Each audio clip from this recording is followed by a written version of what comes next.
So with goal setting, so stats show that only 2% of people really set goals and write them down and achieve them. So often we'll set a goal at the beginning of the year and then can't understand why we haven't achieved that goal by the end of the year. The other times we've got a whole lot of different goals that we need to achieve. One thing I always believe in is one goal, personal, one must achieve business goal. And from there's a whole lot of other goals that you need to achieve that will ultimately achieve the goal that you want. So sometimes we'll set it at the beginning of the year and then that's it. We just get into a routine and we just go and let everything just get in our way. And then get surprised at the end of the year when we look back to say, what happened? Time flew. This whole year has gone by. I mean, we're sitting in the second half of the year and what have I actually achieved? So the importance of having quarterly reviews. So every quarter, whether you do it from January to March or whatever, or whether you do it from financial year to the end of financial year, you meet with yourself 4 times. So either you meet with yourself first, which I do, and then you meet with your team, and then from there you've got your plan for the next quarter. So generally what you want to do is you want to sit down, take a full day out, and we always talk about in a year, once a year, take a full 2 days out, and that 2 days is to plan for the whole year. Once you've planned for the whole year, you then have to now meet on a quarterly basis to ensure that you align to what you've said you're going to achieve for the year. So in the quarter, you're going to get together with your team and we're going to sit down and have a look at what did we achieve. So these are our achievements for the quarter, what attributed to it, and from there, what actions do we need to continue with or improve on for the next quarter. Then have a look at what you didn't achieve and what attributed to it. And you'll find the ones that you achieved, you had to, or there was a reason for the motion for it. The ones that you didn't achieve maybe weren't important enough, or you didn't want to face them, and why did you put them in, or there wasn't a pressing issue. So you've got to look at what attributed to what you achieved and what you didn't achieve.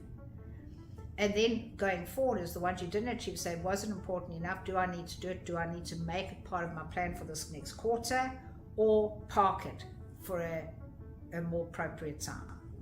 Once you've done that, you want to now put a high level, what is my personal goal? I always say, 1 goal, 100% chance of achieving it, 2 goals, 50%, 3 goals, probably won't achieve any.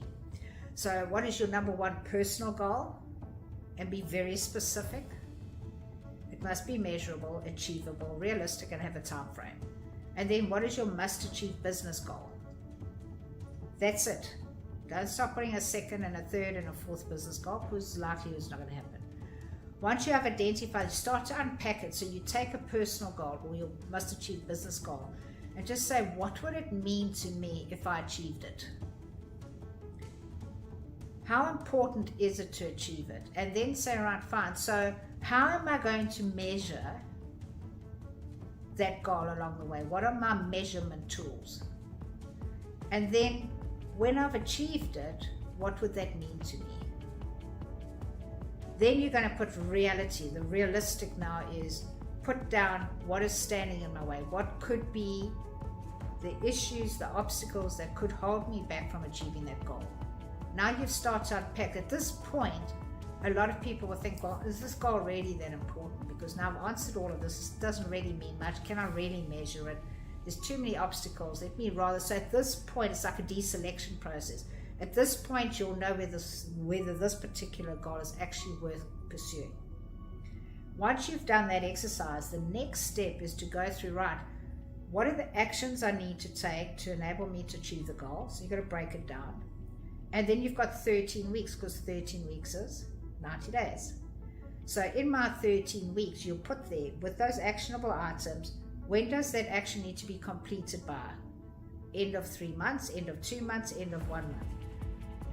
And as you go down, you'll start to fill in when the outcome needs to be achieved. And then you break down in the weeks. If it's 3 weeks time or months time you need to achieve it, what do I need to do in these first 4 weeks? If it's in 3 months, what do I need to do? And you break it down every quarter, every month. What is the outcome? What is the outcome? Once you've done that, you're again thinking, is this really the goal I want to achieve? This is where also you need to sit with your team, because you've got to identify who's responsible for that action. So is it me? Is it my assistant? Is it the sales team? Is it the finance? Who is responsible to make those actionable items? Remember, we talk about the 6 keys to winning team in there. So what are their goals and what are their actions they need to take? Because if you're putting down the actions and you want somebody else to do the action, they don't own it. So that's why you've got to include the team in setting the actionable items to achieve the goal, because you'll get more buy-in if they were part of the process. And that's that 100% inclusion and involvement. Once you've set those days, you say, okay, fine. So now we know, now you need a default diary that's going to say to you, right, when am I going to focus on this action, this action, this action? You've got to put in your diary, because if you don't put in your diary, somebody else will fill your diary up for you. Situations, circumstances will fill up that diary for you, and you'll never get to the goal and the actions you need to do. Once you've done that, you need to start to also look at your key performance indicators. So your KPIs, how are we going to measure those actions that we actually are implementing when we're on track? Again, it takes time to think. So it's not to rush through this process. This is a full day that you're going to sit, and still more work to work on over the week. When you identify your key performance indicators, the strategies that you need to use, each strategy has a very specific key areas that you need to focus on. Once you've done that, the next thing you want to look at is your budget. So what is my budget for the quarter? Because there's time and money. So budget's not just money, it's also time. Have you broken down how much money, what money you're going to generate as income, what money it's going to cost you, how much time is it going to take in each of those areas?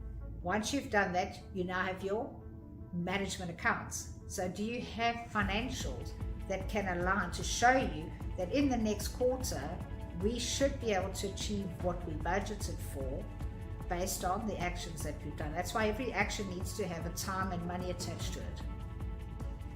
Once you've got that management account, then you already can see whether you're on track or not. That's why it's important to have financials. It's important to have a diary, because then you're able to see exactly, engage whether you're behind, on track, or ahead. So once you've completed all of that, you've now set your goals and your plan for the next quarter. So what we've just talked about is just for a quarter, which is 1 day. So if you're doing it for a whole year, that's a full 2-day exercise at least. And then your teams will then break down. So yes, it's a hell of a task to do. It is, but it is so worth the time invested. It's like laying a foundation for your year to be successful. If that foundation is not set properly, there's no ways that you could comfortably reach that goal that you're trying to.